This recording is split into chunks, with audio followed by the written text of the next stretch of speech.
علامہ صاحب آپ فرمائیے ام المومنین کے بارے میں۔ بسم اللہ الرحمن الرحیم۔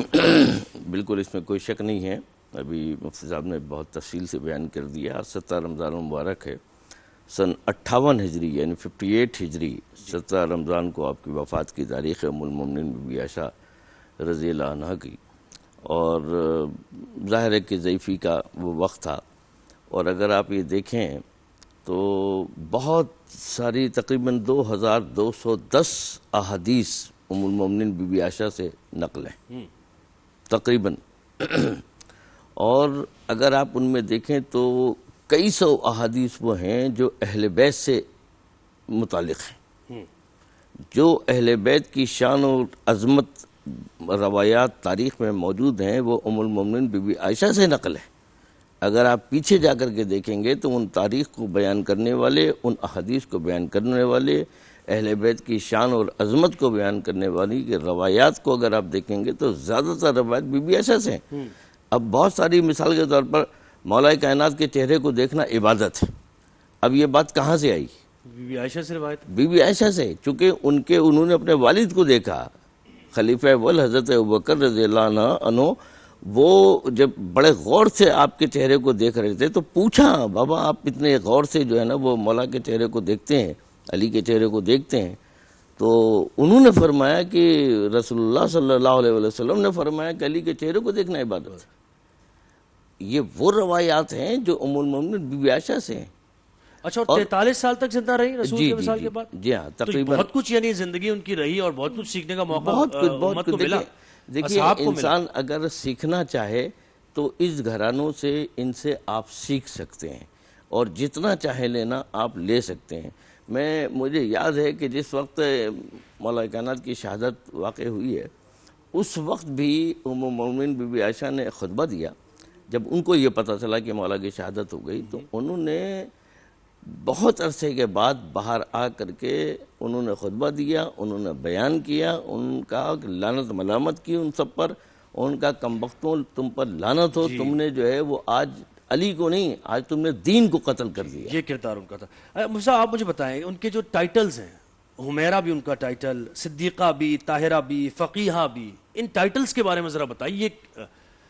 دیکھیے، ایک تو میں شکریہ ادا کرتا ہوں علامہ صاحب کا، ایک کاش کہ ہمارے وطن میں، ہمارے ملک میں اس طرح کے علماء ہوں جو کھل کر جناب حضرت ابوبکر صدیق کی عظمت بھی بیان کر رہے ہیں اور جناب حضرت سیدہ طیبہ عائشہ کی شان کو بھی بیان کیا جا رہا ہے۔ یہ نہیں ہوتا، اور دوسری طرف صرف ایک طرف نہیں، دوسری طرف کیا ہوتا ہے کہ ہم صحابہ کی عظمتیں تو بیان کرتے ہیں، اہل بیت کو چھوڑ دیتے ہیں۔ دونوں ایکسٹریم سے چل رہی ہیں۔ حالانکہ حضرت علی کرم اللہ وجہ الکریم کے چہرے کو دیکھنا عبادت ہے، یہ ابوبکر صدیق نے بیان کیا ہے، تو دوسری جانب اہل بیت ان کی عظمت کو بیان کرتے ہوئے نظر آ رہے ہیں۔ ابھی میں نے آپ کو بتایا، جہاں تک آپ نے جو ان کے القاب ہیں ان کے حوالے سے آپ نے بات کی ہے، تو دیکھیے آپ طیبہ ہیں تو آپ کی طہارت اور عفت کی گواہی اللہ کا قرآن دے رہا ہے۔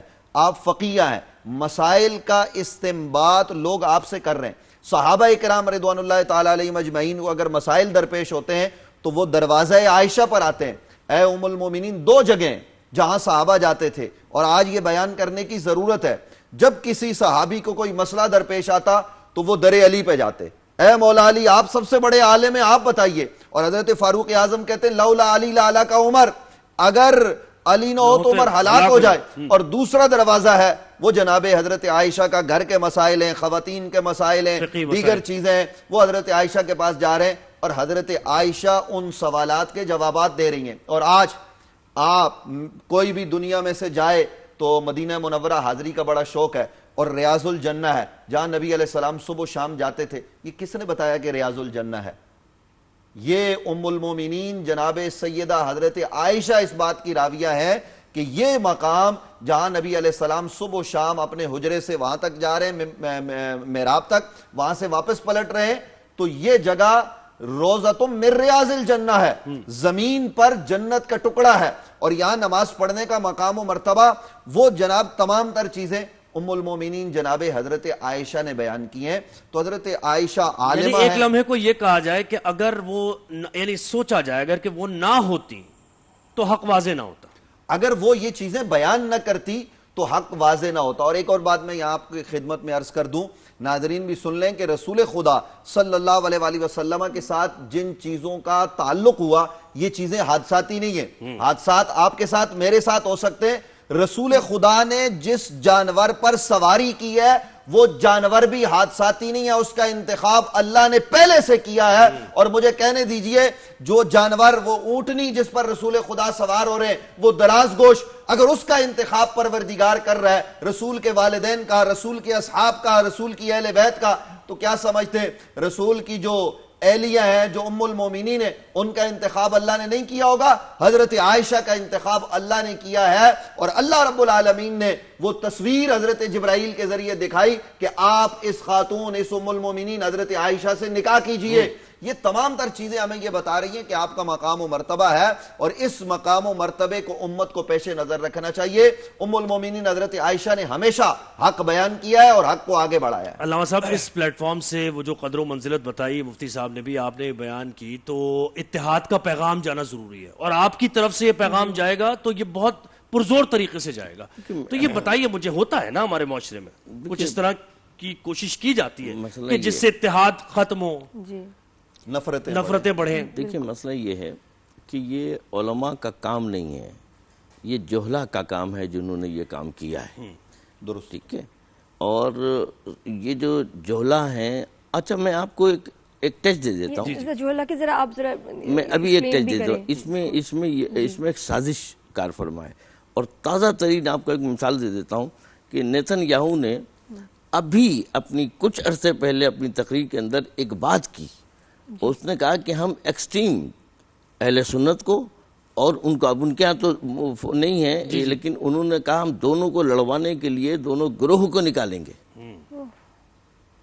ابھی کی بات. اب یہ سازش, یہ ایک مزاج ہے, اور یہ وہ ہے کہ جو حضرت صلی اللہ علیہ وسلم کے زمانے سے چل رہا ہے. چونکہ وہ یہود و نصارہ جو ہیں وہ تمہارے کھلے دشمن ہیں. ٹھیک ہے, لا تتخذوا اليہود والنصارى, وہ تمہارے کبھی دوست نہیں ہو سکتے, ان کو کبھی تم اپنا ولی نہ بناؤ, تم ان پر کبھی اعتماد نہیں کرو, وہ ازلی دشمن ہیں اور وہ ہمیشہ سے چل رہے ہیں. یہ ان کا کردار تھا. اور اتفاق یہ ہے کہ ہمارے کم فہم جہلا لوگ ان کی باتوں میں آ جاتے ہیں, وہ اس طرح کی بات کرتے ہیں. ہمیں تو 10-12 سال سے ہم یہ باتیں کر رہے ہیں, 15 سالوں سے, اور لوگوں کو بتا رہے ہیں کہ بھائی یہ نہ وقت ہے اور نہ ان چیزوں میں الجھنے کی ضرورت ہے. دوسری چیز یہ ہے کہ یہ اتحاد, یہ حضرت صلی اللہ علیہ وسلم کا گھرانہ ہے, یہ اہل بیت اطہار ہیں, یہ امہات المومنین ہیں. یہ امہات المومنین تمام بی بی خدیجہ الکبریٰ سے لے کر کے اور بی بی عائشہ تک سب کے سب قابل احترام ہے, سب کی عزت کرنی ہے. بالکل, کسی کی توہین کرنا, تذلیل کرنا, ان کے اوپر بات کرنا, یہ گناہ ہے, حرام ہے, غلط ہے یہ باتیں. بہترین آپ کی طرف سے. اب غزوہ بدر کو ذرا ہم غزوہ بدر کی بات کریں, اور اس میں اس کو آج کے وقت سے بھی کنیکٹ کریں, جو حالات ہیں, جو جنگیں چل رہی ہیں, اور اس میں حوصلہ, جذبہ دیکھنے کو کسی کی اسٹرینتھ لگتی ہے, اور وہ اصل میں اس کی ویکنس نظر نہیں آ رہی ہے, اور جو ویک لگ رہے ہیں وہی اسٹرانگ ہیں, وہ فتح یاب بھی ہو رہے ہیں. جی بالکل. دیکھیے بدر جو ہے وہ اسلام اور کفر کا پہلا مارکہ ہے. باقاعدہ جو جنگ ہے وہ غزوہ بدر ہے.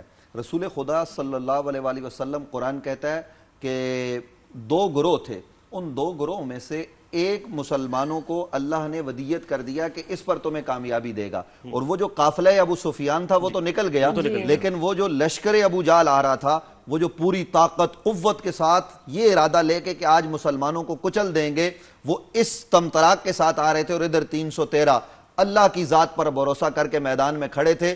قرآن کہتا ہے ثم استقاموا تتنزل علیہم الملائکہ, جو استقامت دکھاتا ہے نا, اللہ کے فرشتے اور اس پر نازل ہوتے ہیں, اور مسلمانوں کو بظاہر ناموار زمین ملتی ہے. قرآن کیا کہتا ہے, اذ یغشیکم النعاس امانۃ منہ وینزل علیکم من السماء ما لیطہرکم بہ ویذھب عنکم رجز الشیطان ولیربط علی قلوبکم ویثبت بہ الاقدام. قرآن ان پر آج بڑا مقابلہ ہو نا, کسی بھی دنیا میں میچ وغیرہ کا بھی ہو, تو رات کو نیند نہیں آتی, نیند کی گولیاں لی جاتی ہیں. اللہ کہتا ہے ہم نے صحابہ کو سلا دیا, ان کو فکر ہی نہیں تھی کہ صبح مقابلہ ہونا ہے. اور صبح جب مقابلہ ہوا تو دنیا نے دیکھا. یہ جملے مجھے کہنے دیجئے, چونکہ وقت کے دامن میں اتنی گنجائش نہیں, میں عرض کروں کہ رسول خدا صلی اللہ علیہ وآلہ وسلم نے مقابلے کی جب بات آئی تو مقابلے کے لیے رسول خدا نے ادھر ادھر سے لوگوں کو نہیں بھیجا,